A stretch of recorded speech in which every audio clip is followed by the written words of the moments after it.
In this video, I'm going to go through an exam question about integrating parametric equations. Now, the format for these questions are pretty much always the same, so I'm going to go through that in part B. But before we move on to that, let's do part A, where it tells you to find the points where the curve meets the x-axis. Well, we know that happens when y is equal to 0. We can make y equals 0 in this case, but that will give you an equation that you can solve for t. How would that be useful? Once you have the t value at which the y is equal to 0, you can take that t value and substitute it into the x equation. That will give you the x coordinate at which y is equal to 0, which then gives you the two x coordinates that it crosses the curve here. So let's do that. We start by dividing both sides by 3, so sine 2t is equal to 0. We can then say that 2t is the inverse sine of 0, which is then equal to 0. And there is another solution, which is, but one thing you do have to also remember is we're finding values of 2t. The current domain is only for t. So we can double both sides of the domain, and we can say that 2t is greater than or equal to 0, and the double pi over 2 is pi. That's important because when you do the inverse sine of 0, just looking at the sine graph, you can use a cast diagram, but I prefer to use the sine graph. Because we know it crosses at pi, or 0 at pi, there's two solutions here. There's 0 and pi as your two solutions. That helps because you can then divide both sides by 2, and you get t is equal to 0 divided by 2, which is 0, and pi over 2. Those are your t solutions that are still valid within this domain here. Now that we've got two of those t solutions, we can put them both into the x equation, and that should give you the two x coordinates that the curve meets the x-axis. So starting with when t equals 0, x would be equal to 5 cos 0. Now cos of 0 is just equal to 1, so that's equal to 5. And that refers to this x coordinate here. The other one should be x equals 0, but let's just double check. So when you put t equals pi over 2 into this, x would be equal to 5 cos of pi over 2. Well, cos of pi over 2 is also equal to 0. In that case, it does equal 0. And so, moving on to part B of the question, the area between the curve and the x-axis, that's the same as integrating the curve y with respect to x between where it crosses the x-axis, which is between 5 and 0.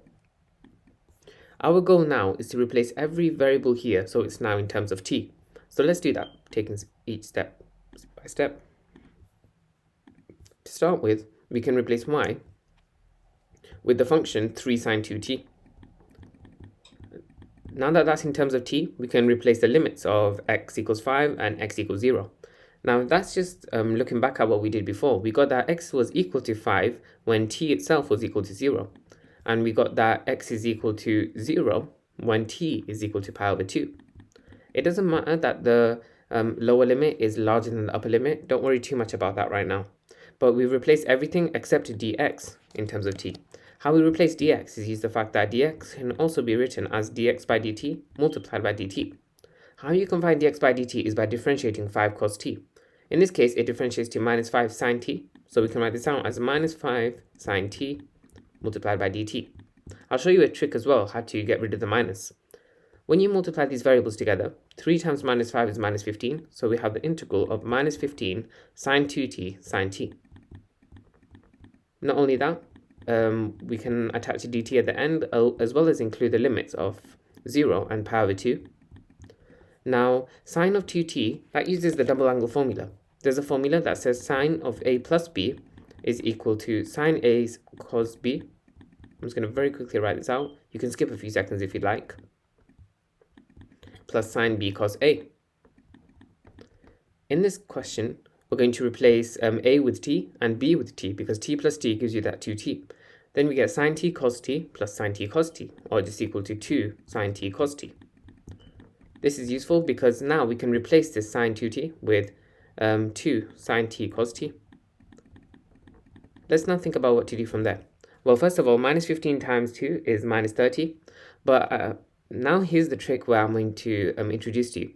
If you multiply everything here by minus 1, what that does is, well, first of all, everything inside the integral would now be positive, but also it flips over the signs of the integral, multiplying the inside of an integral by minus 1.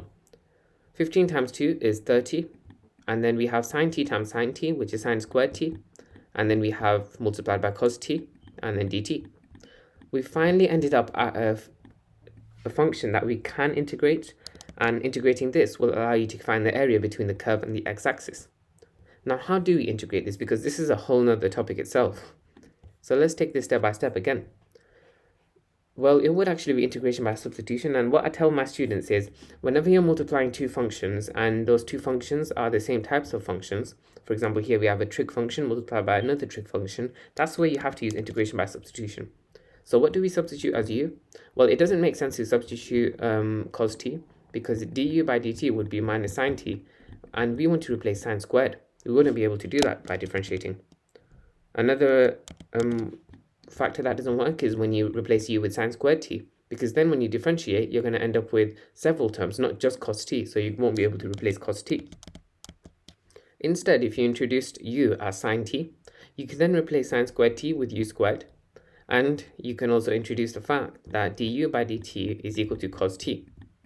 A few different ways people learn integration by substitution, but what I like to do is multiply both sides by dt. So we get du is equal to cos t dt, and then we can replace this whole integral with the integral of pi over 2 and 0, 30 u squared, and then we can replace cos t dt with du. Now, you might think to yourself, okay, but these are the limits for t, and you're completely right. We also need to substitute these t values into this expression here to get the limits of u. When you do that, we have for the top integral sine of pi over 2, which is equal to 1. And for the bottom of the integral, we have sine of 0, which is equal to 0. And we're integrating 30u squared between 1 and 0.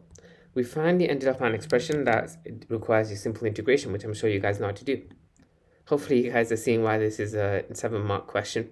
So you add 1 to the power and you divide by the power. You don't need to include the plus here because you have limits of integrals.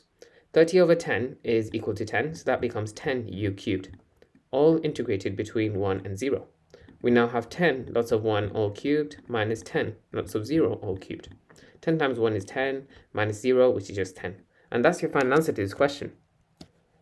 Pretty long process, but it all started from integrating the curve y with respect to x between the limits of x where it crosses the x-axis. And yeah, we took it from there. We made everything in terms of t and dealt with the difficult question. Definitely an A-star level question. Be sure to like the video if it helped and subscribe. I'd appreciate a lot. Thanks for watching and have a great rest of your day. Thanks for watching. I hope this video helped. If you have any tutoring inquiries, be sure to visit my website www.excellineducation.co.uk. It's on the first link in the description too.